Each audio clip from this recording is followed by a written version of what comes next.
If someone asked you right now, "Who are you?" could you answer with certainty? Pause this video at the 10-second mark, seriously, right now, and ask yourself. If you can answer it clearly, it says a lot about you. If you can't, that says even more. Either way, this video will be useful to you, because it will help you understand not just what you think you are, but what's been hiding underneath all along. You can even write down who you believe you are right now, and then write it again after watching this video. See how the two versions differ.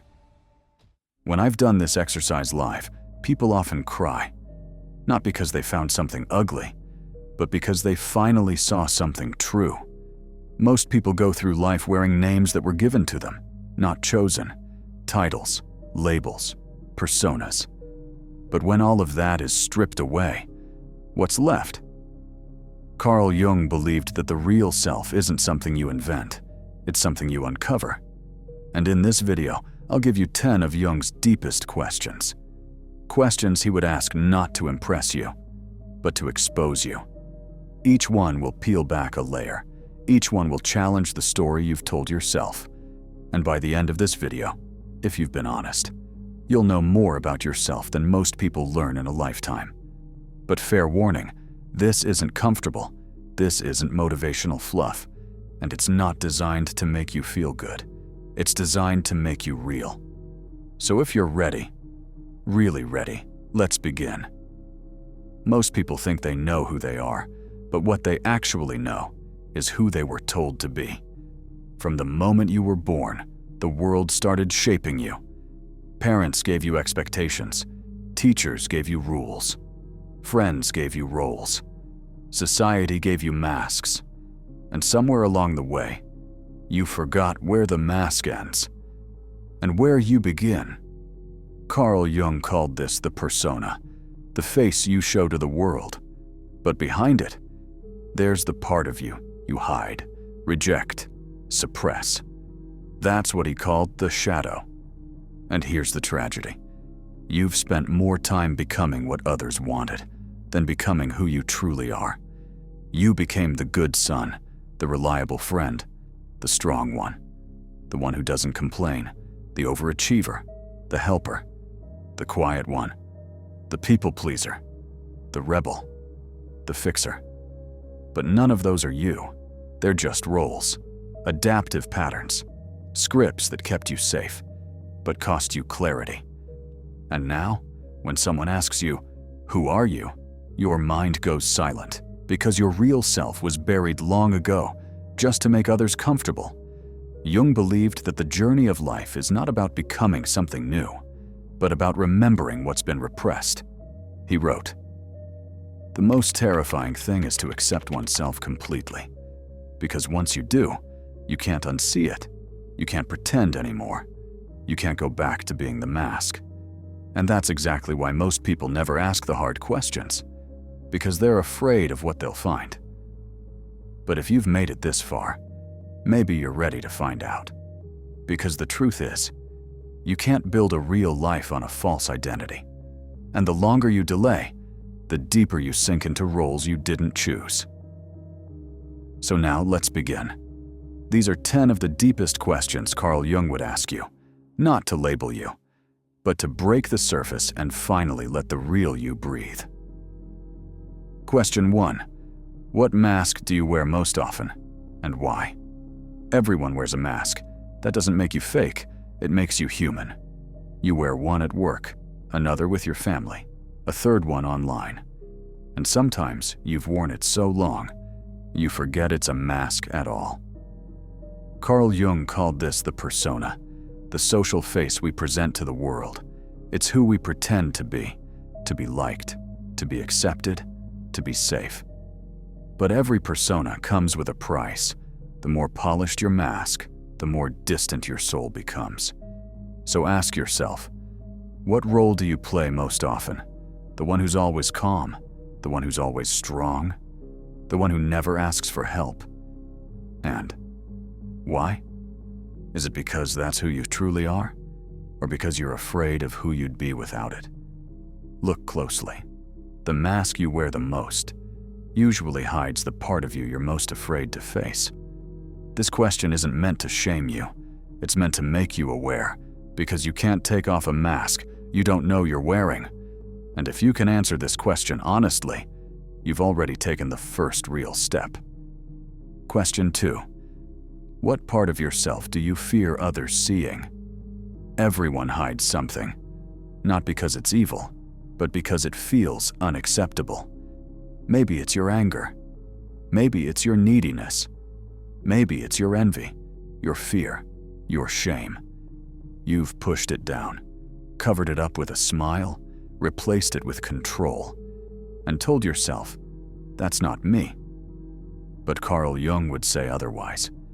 He believed that the parts of yourself you hide become the shadow. Until you make the unconscious conscious, he wrote, it will direct your life, and you will call it fate. So ask yourself, what do you absolutely not want others to see in you? What part of yourself would humiliate you if it came to light? That's your trail.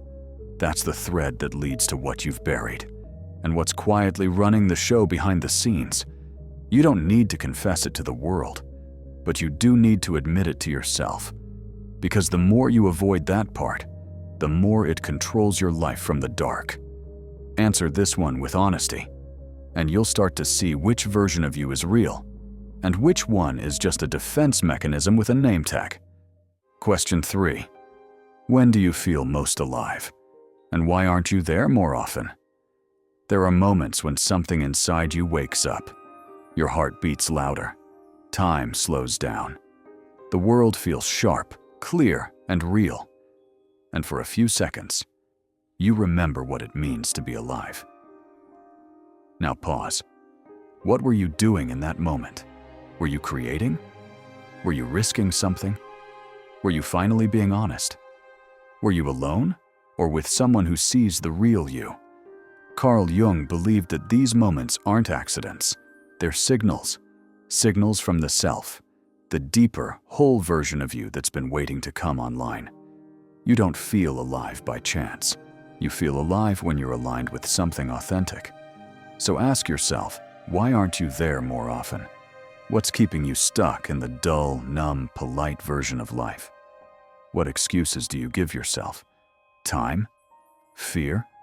Responsibility? Or is it just easier to survive than to actually live? There's a strange truth here. We fear the things that make us feel the most alive, because they usually cost something. Comfort, approval, control. But they give something far greater: clarity, power, presence. If you can name what makes you feel most alive, you've found your compass. If you can admit why you've been avoiding it, you've found your cage. And from there, you can finally choose. Question 4. Who were you before the world told you who to be? Before we go deeper, a quick reminder. Don't just listen. Write. Write your answers down, even if they're messy. Because what you don't record, you forget. And this video isn't just for thinking, it's for uncovering. You can reflect, analyze, even compare your answers later, especially once we reach question 7, which will cut much deeper than you expect. Now, who were you before the world told you who to be? Before the praise, before the punishment, before the labels, the expectations, the shoulds and shouldn'ts, before you learned what was acceptable and what was too much? Carl Jung believed that we come into the world whole, but that society carves pieces off of us until we become tolerable to others. The most damaging thing, Jung warned, is for the individual to adjust too completely to society. So take a step back. Look behind the roles you've learned to play. Ask yourself, what did I love as a child before someone told me it was silly or unproductive? What dreams did I silence just to be realistic? What traits did I bury because they made other people uncomfortable? Because here's the truth. The person you were before you adapted, that version of you didn't vanish. It just went underground. And if you ignore it long enough, you'll end up living a life that's technically successful, but spiritually dead. So write your answer. Not the polite one, not the filtered one, the one that still stings to admit. That's the thread. And we'll pull it tighter soon, especially when we get to question 7. Question 5. What emotion do you avoid? And what does that emotion want from you? We all have an emotional blind spot, one feeling we instinctively push away, shut down, reject. Maybe it's anger, because you were taught it's dangerous. Maybe it's sadness, because it makes you feel weak. Maybe it's envy, fear, guilt, or even joy.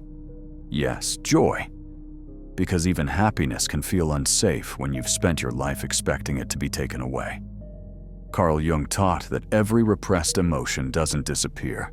It just moves underground, into the subconscious, into the body, into your choices, and eventually, into your shadow. What you resist, Jung said, not only persists, it grows stronger. So ask yourself honestly, what emotion feels too dangerous to fully feel? What would happen if you let it in, even for a moment? What story are you protecting by avoiding it? Because that emotion you avoid, it's not just a burden, it's a messenger. It carries a message from a wounded part of you that was never heard. It wants expression, not indulgence, integration. And until you face it, it will shape your life behind your back. You'll overcompensate. You'll numb. You'll project. You'll hurt others or yourself in the name of control. So don't just name the feeling. Write it. Face it. Ask it, what do you want from me? The answer may be hard to hear, but it might be the very thing that finally makes sense of your chaos. Those were 5 of the deepest questions you can ask yourself. But if you felt even a little shake inside, you're not done yet. Because there are more. 5 more questions that dig even deeper, waiting for you below in the description. You can go through them now or later, when you're really ready to face yourself. Just know this, most people go their whole life without answering even one of them. But you're not most people. If you write down your answers now, and again in a few days, you might not just find yourself. You might realize you've never really met yourself until now. These aren't the kind of questions you answer in 10 seconds. They need to breathe inside you. You might hear the answer while walking alone, or in the middle of a sleepless night. Sometimes the truth doesn't knock, it waits. So don't rush it. Let the questions live in your mind for a few days. Often, the real answers come on day 2 or 3. And when they do, they don't just give you clarity. They change the way you see everything. Who am I? For over 20 years, I was the classic overachiever, winning national math and physics Olympiads, chasing success with logic and precision. I built my own business and was about to sign a life-changing contract that would make me upper middle class. Ironically, this contract was effective from February 24th, 2022. But on February 24th at 5:30 a.m., I woke up to the sound of missiles. That same day, everything I had built was gone. For a year, I was stuck, mentally, emotionally, existentially. But then I made a decision. I locked myself in a room and started rebuilding. Not my business, but myself. By the end of 2022, I was in a state of clinical depression. For those understand these figures, I had a 42 on the Burns scale, and this time in isolation has become the most productive of my entire life.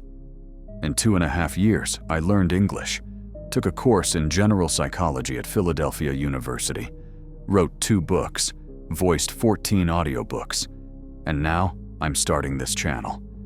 And somewhere along the way, I realized who I really am. I haven't stepped outside for over 2 years, not because I can't, but because doing so could mean forced mobilization and death for an idea I don't support. But strangely, I've never felt more alive. I've never known myself better. I'm not a coach. I'm not a guru. I'm a man who lost everything and found something greater. Clarity. This channel isn't about feel-good fluff. It's about brutal self-awareness. It's about asking the kind of questions that break your mask and help you see what's underneath. So now, you've heard 5 of the deepest questions you can ask yourself. And if you're honest, truly honest, your answers might have surprised you. They might have unsettled you. They might have revealed a part of you that's been buried or ignored. And maybe you're wondering, what now? Simple. Don't rush it. Let the questions live inside you. Take 2 to 3 days. Walk with them. Let them echo in your mind until the answers reveal themselves. Not in words, but in clarity. And when you're ready, check the description below. There, you'll find 5 more questions, just as deep, maybe even deeper. Together, they make 10.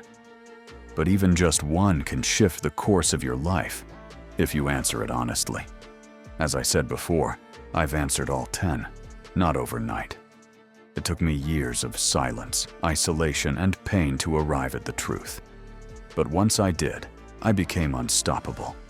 Not because I'm perfect, but because I finally knew who the hell I was and what I wasn't willing to tolerate anymore.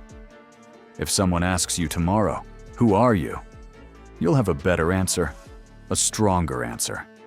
And if you keep walking this path, someday soon, your answer will scare the world in the best possible way. You can ask anything in the comments. I'd be happy to chat. Subscribe if you want more videos like this. No fluff, no filters. Just truth, depth, and transformation.